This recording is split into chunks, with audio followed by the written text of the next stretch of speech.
Hello and welcome.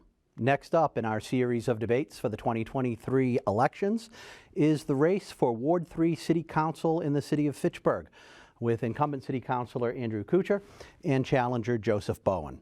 By virtue of a coin toss, Mr. Bowen will answer the question first. In this race where a challenger is facing the incumbent, as a challenger, what are the main reasons you feel change is needed in this position? And then when we get to Councilor Kuchar, as the incumbent, what are the main reasons you feel that you deserve another term? Mr. Bowen, you have 2 minutes. Thank you, Kevin. Well, one of the main reasons I decided to run is because residents continue to reach out to me personally about their problems. When I ask them if they've reached out to my opponent here, they say yes, but I haven't heard back, and that's why I'm reaching out to you. Folks, this is a problem. I can guarantee you as your counselor, your concerns are my concerns, because I live in the same neighborhoods as you. I drive down the same pothole-riddled roads with overgrown trees and blocked sidewalks like what we see on Westminster Hill Road, River Street, and Princeton Road. And it matters as much to me as it matters to you. That's who I'm here to represent. I'm here to represent you. I'm a person that gets things done. Your city councilor should be organizing, promoting, attending, participating, and engaging with residents at events. They should hold regular ward meetings, but more importantly, they should be engaging in meaningful conversations so you can be served in the manner expected. There are no limits to my advocacy for Ward 3. I'm going to work with the DPW and the department heads and the administration. I'm going to hear your concerns, and we are going to address those overgrown trees and blocked sidewalks. I'm going to advocate for every possible dollar of paving funds that I can get for our ward. I'm not going to promise it, but I can guarantee you this: I'll be at the table advocating for it relentlessly. And why? Because I have lived here for a long time, and I know the only way to improve Ward 3 is with action. And when we have a city councilor who isn't present and responsive, we cannot have action. You need to be present and responsive for that to occur, and we are not currently seeing that. Councilor Kuchar, 2 minutes. Thank you very much. My opponent claims that I'm not accessible or approachable. That's simply not true. I put my cell phone number on the city website, unlike some who use Google Voice. I have a personal Facebook page, as well as the Andrew Kuchar Ward 3 City Councilor page. I've had constituents call my home phone, which I only use for emergency purposes only, as well as my law office phone. I've had calls coming in from my law office from constituents. The claim that I'm unreachable is a flat-out lie. Now, I've had numerous calls. I fielded countless calls and emails regards to potholes, brush trimming, flooding issues, requests for streetlights, electrical pole issues. One was rotted at the base and was dangling by the wires, which, let's face it, was an extreme issue for safety concerns. Now, there are some people whose requests were not ascertainable. People going too fast on neighborhood streets. I called the police traffic unit. They were aware of the issue, but they were limited on what they could do. They were aware of, there are some residents who are upset because I couldn't place a crosswalk where they wanted. Where many people aren't aware that there are DOT regulations that establish where a city can put a crosswalk. It's not just simply planting lines in the road. When I was first elected in 2019 and sworn in January of 2020, 2 months later, the earth shut down and stayed shut down for almost 2 years. My constituent outreach was extremely hindered as a result.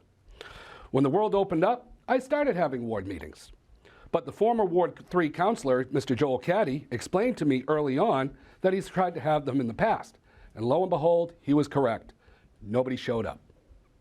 Okay, we're going to open it up for a 5-minute discussion. If anyone has anything else they'd like to say on why we either need change in this position or why we should continue on with the current representation. I would like to ask a question. Why do you think no one showed up? Well, it was advertised with at the city council meeting. It was advertised on Facebook. It was, distributed, information was distributed to the residents.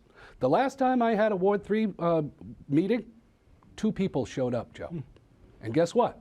You weren't one of those 2 people. You're right, because I don't remember seeing it or hearing about it. They were there. In fact, I know the 2 constituents that showed up. they're heavy supporters of mine. And they came, we had a, excuse me, a discussion with the DPW commissioner. We sat there for about an hour and a half. Nobody else showed up. And Joel Caddy warned me about that, because when I initially ran, when we crossed swords, and I eventually, won that election, he warned me, because that was one of my campaign promises, that I would have a Ward 3, not knowing that in a few months' time, the whole world would shut down. Weren't able to have Ward 3 meetings, but when the world opened up, and we were able to, I advertised, I talked to people about it, I put it out there, put it in the city council special announcements. Nobody showed. Well, clearly there is some flaw in your ability to advertise for your event. And as city councilor, I will explore and try numerous different avenues, some that may be innovative, haven't been tried before, and I would continue down the same paths of advertising for the different meetings. The thing is, folks, is in order to build attendance to anything, you need to do it consistently and regularly, so that eventually people will catch on that, oh, the city councilor is doing something great. You need to go down, you're going to learn something about this. There's this new issue going on in the ward, and we're going to discuss it. You should come down. Word will spread if you can build an agenda that's compelling and interesting to residents. I guarantee you can bring people in. Is that like when you used the residents meeting about the Oak Hill Country Club solar project, where residents set up a meeting at the church, and you used your campaign email in order to facilitate this and hijack this entire meeting that ward residents set up, not you, Joe. You took that meeting and you tried to make it your own, taking a political leaning on an issue that people are very, very frightened of. So you took a meeting that residents set up on their own, which I was in attendance. I held my own meeting at El Toros, and people attended my meeting. People attended the meeting of the residents that set up the event. But you tried to turn it into a campaign issue, which ultimately should not be a campaign issue. This is an issue for the ward residents. It's not something to score political points. It's not something to score votes. This is an issue that people are passionate about, that people are scared that their property values are going to go down. And you took advantage of these ward residents by using your campaign email to RSVP to this event. People knew about the event. They didn't have to RSVP. I didn't RSVP. I was invited by ward residents, because this is an issue that is strong with these voters and non-voters. People are scared, and they wanted to have answers. And what did this current administration, as well as myself, bring? But the answers that these people were looking for. Do I get a chance to respond? Absolutely. Okay, great. So first of all, the meeting that was held at the Madonna Church, that was organized by the residents. You are correct. They came to me seeking guidance on how to construct a meeting. This is what I do in the city of Fitchburg today with the Community Steward program. I teach people how to organize events for whatever cause that they're interested in.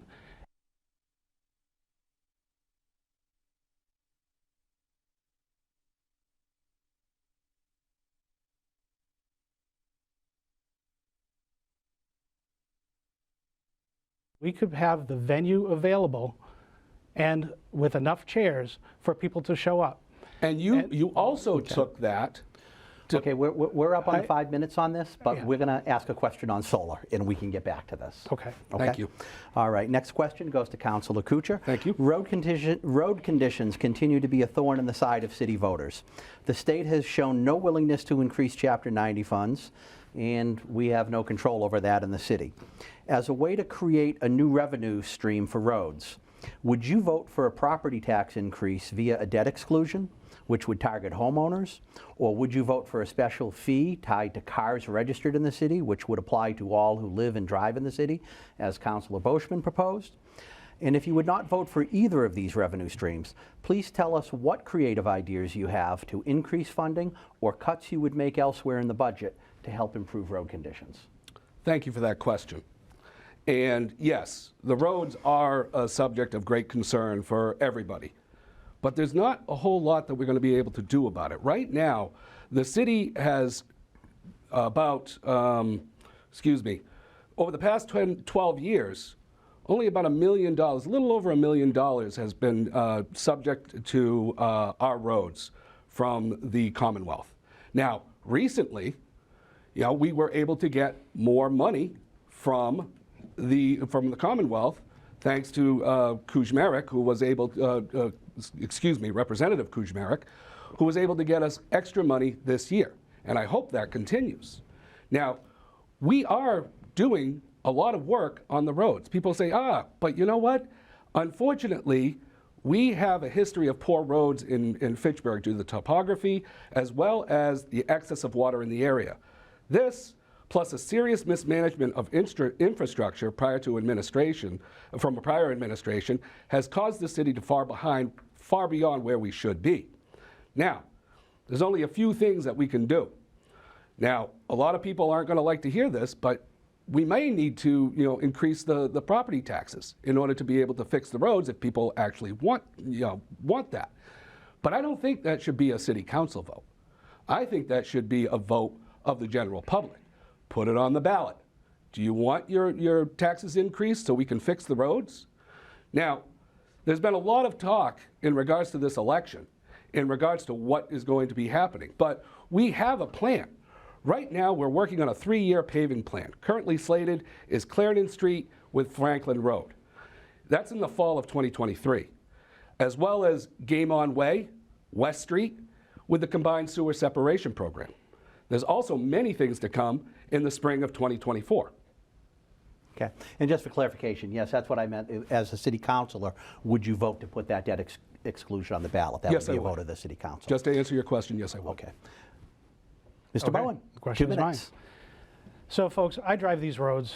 They are a disgrace. We have to do something about it besides wait for the state to give us more money.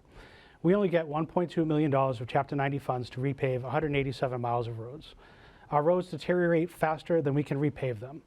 At best, we can only count on paving a little more than a mile of road per year. As costs continue to rise and funding stays flat, the length of road we can repave shrinks.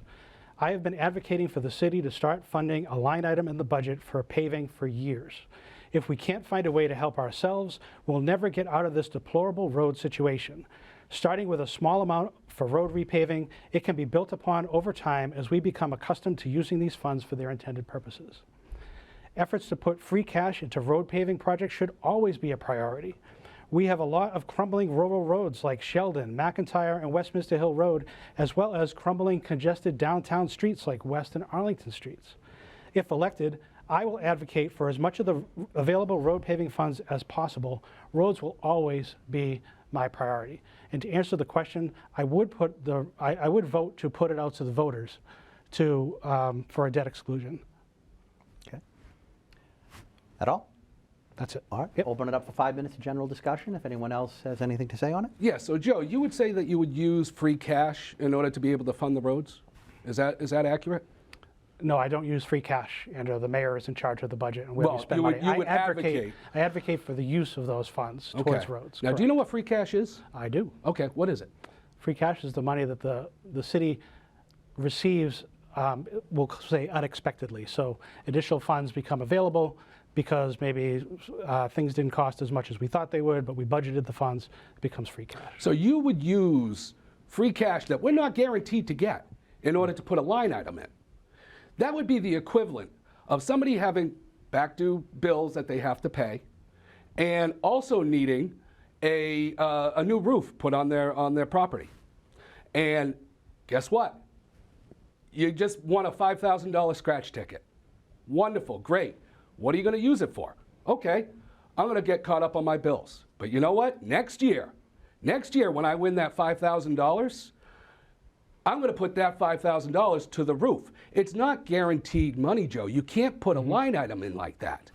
You know, the idea of using money that we're not guaranteed into a line item to say, oh, this is going to go to the roads. That's not going to work, Joe. It's just not going to work. So it was a great deflection to the answer to my question, or to the answer to the question of what would I do. I said create a line item. I did not say put free cash into a line item in the budget. Did not say that at all. What I said was we need to find money to put into that line item. We start small and we build upon it. And your next question is going to be, what would you cut? Am I right? Well, where would you find the money? Well, where would you find the money? Are you going to cut from the library?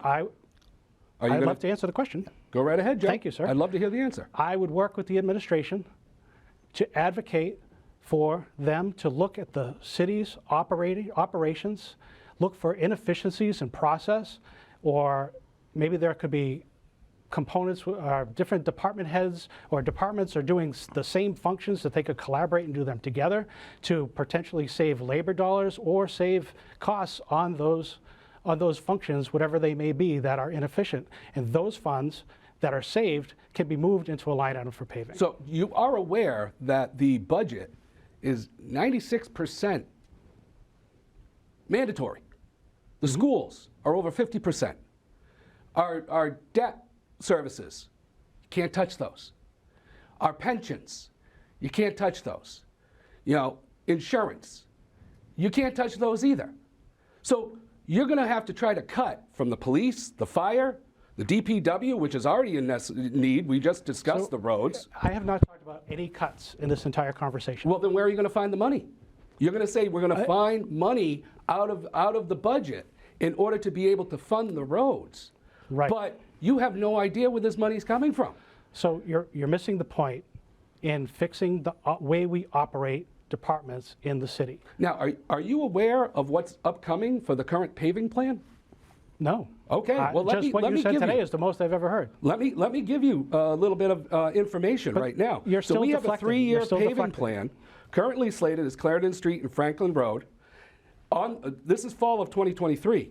Game on Way, West Street, with the combined sewer separation program. In spring of 2024, here's the list: Arlington, Goddard, Crescent Heights, Bond, Prince, School Street, Chestnut, Park Street, Caldwell, Main Street from house number 1107 to Ashburn Hill Road, View Street, and that's all outside of the Chapter 90 funding. We've also, you might not know this, we've also been accepted to the Mass DOT, from the Mass DOT, to the municipal paving program, which will pave state roads such as Princeton Road, which is Route 31, Ashburnham Street, Route 12, Westminster Street, Route 2A. All major entry points to the city which come through Ward 3. Okay, let's give him a chance to respond. So all I can really say is that we're still avoiding my point, which is that we're finding money by building efficiencies in how we operate the city. That is how we build and take care of ourselves. But where are the inefficiencies? Those need to be discovered, and that's up to the mayor and his or her administration to take care of that. I have the budget right here. Would you like to look at it? That doesn't talk about process and procedure and where we're doing things that we could be doing better to save more money. Okay, we have run out of time on this topic. We're going to go to question 3, and as promised, we will go back to one of the biggest issues currently in Ward 3, which is the proposed solar farm on land owned by Oak Hill Country Club. What is your position on this? What have you done, and what do you plan to do in advocacy of your position? Mr. Bowen. Well, first of all, I'm against the project. I'm 100% with the residents on this. There is no benefit for Fitchburg and none for the residents. Oak Hill Country Club has proposed to lease their approximately 46 acres of forested property off of Shea Street to a company in California of a similar name for the purposes of constructing a nearly 14,000 panel solar farm requiring deforestation of about 25 acres of trees on a 70-foot hillside off Shea Street that will face a neighborhood of over 120 homes. This changes their view from a peaceful forest to a 70-foot high sea of industrial-sized solar panels. Not only that, residents are concerned about flooding from the deforestation efforts in a neighborhood that is already plagued with flooding during heavy rainstorms. You may recall a photo of someone kayaking on Shea Street after one of the storms in July. They feel the flooding could get exponentially worse. It should come as no surprise that residents are against the project, and I've been working with some resident leaders to help them organize together to fight for the proper outcome of the request, from an outright rejection of the proposal to developing a list of concessions that will satisfy residents in the event this project has legal grounds to move forward. I am honored to have been trusted by these residents to assist with organizing their efforts.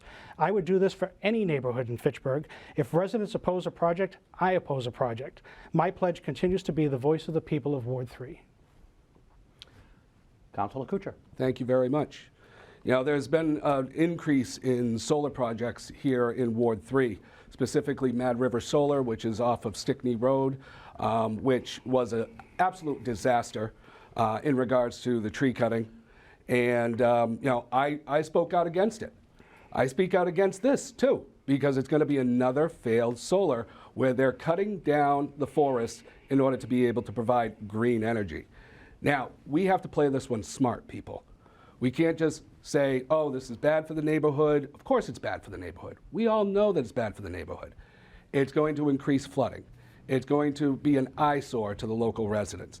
But we have to use the information that we have at our disposal in order to keep in order to stop this project. Now, Planning Board may grant special permits for large-scale ground-mounted solar facilities after it makes proposed findings. Now, according to 181.6683, the proposed project does not create adverse visual impact from publicly accessible locations. This hits right on point here, people. In addition, visual intrusions have been satisfactorily mitigated by controlling the visibility from the area from public ways, premises and residentially used or zoned areas. Again, this is an area, it's filled with residents. There's no way they're going to be able to escape this. We also have to think about the flooding issue as well. You know, as a member of the emergency management, during some of the heavy rainstorms that we had in July and August, I was there personally in my tundra, addressing the concerns, being there, not sitting at home with a cup of coffee, looking out the window, watching the rain fall. I was there. I was addressing flooding concerns. I was present. 30-second rebuttal. Yeah, I just want to bring up the solar array that we're talking about here at Oak Hill Country Club. You know, the residents that I had counseled on organizing their meeting, they understood the need for proper notice and convenient timing and location. Further, they came to understand that creating resident dialogue and building action items to craft a united statement would be the best way to make an impact since that meeting, residents are empowered. They've formed a Facebook group, an email list to keep each other informed of happenings, and to share how they can continue to help each other achieve the right outcomes for this project. Thank you. 30-second rebuttal. Thank you very much. Actually, I was at that meeting and I proposed the Facebook group, Joe. I was the one that was there providing the information in order to be able to provide the residents with the correct information in order to be able to access the arguments that are needed in order to kill this project. This is going to be a project that's bad for the entire neighborhood. And yes, a united voice should be heard, but what we need is somebody with the legal knowledge and the ability to be able to help these residents. Time's up. Councilor, Mr. Bowen, Yes. Closing statement, 3 minutes. Ooh. All right. Well, thank you FATV and Flap TV for hosting, and my opponent for joining tonight's debate. Forums like this help us to inform voters about their choices on Election Day. I am Joe Bowen. I'm a longtime resident of Ward 3. I chose to run for Ward 3 City Councilor because I am already doing the job. Several residents that are unhappy with the performance of our current councilor are calling me for help. My commitments to the residents of Ward 3 are to be responsive, not just during an election year, but every single day. I will be there to represent the voice of the residents. I'd like to talk about petitions for a moment. Our current councilor has not submitted a single petition on his own in 2020, in 2021, and in 2022. In 2023, his very first petition he submitted happened after I after I challenged him to run for office. And since then, he has been consistently posting petitions on behalf of residents. So how am I going to accomplish these important tasks? I'll answer your calls or respond to your emails. I'll meet you in your neighborhood to get firsthand understanding of issues like speeding or overgrown shoulders like what we see on Franklin Road. I stand out as a leader when it comes to organizing communities. Recently, as I've already stated, with the residents of Shea Street, we organized a meeting for the proposed solar farm. I did that with sufficient notice and a convenient time so that over 70 residents were able to attend and share their thoughts and ideas on how to deal with the project. This is what I do. I am highly experienced in business and community leadership, having served in these roles for over 20 years. When it comes to roads, I will be your relentless advocate, seeking as much of the Chapter 90 funds as possible so that attention can be paid to poorly maintained roads, such as Westminster Hill Road and many of the streets in downtown neighborhoods affected by the road construction detour. I will work with city leadership to attract businesses and activate public spaces like Gateway Park. A community can grow when it can offer jobs and affordable housing for families. With the right amount of interest and support from the residents, we can attract events using grants and other sponsorships. Please visit my website at electjoebowen.com or contact me directly via text, phone, email, or simply tap me on the shoulder at any of the numerous events I attend around the city. My phone number is 978-868-3772, and my email address is joe@electjoebowen.com. There was one petition actually I was waiting for. I meant to bring this up earlier. The asphalt recycling machine that was brought up in the 2019 debate. We never saw anything. Anyway, it's time for you to go with Joe. Remember, I'm always doing the job. Together, let's make it official on November 7th. Councilor Kuchar. Thank you very much. Now, my opponent wants to say that I've not been around. I have been around.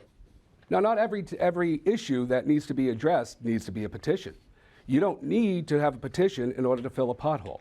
You don't need a petition in order to be able to fix a berm or to establish, to fix an issue in regards to the ward.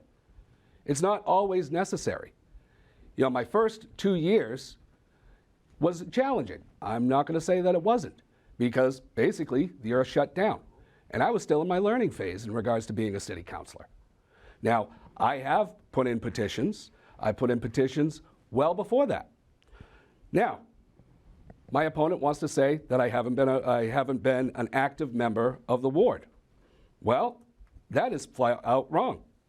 The reason being, well, last year I got a group of volunteers together and we were able to revamp the Stanley Park gazebo, which is in complete disarray.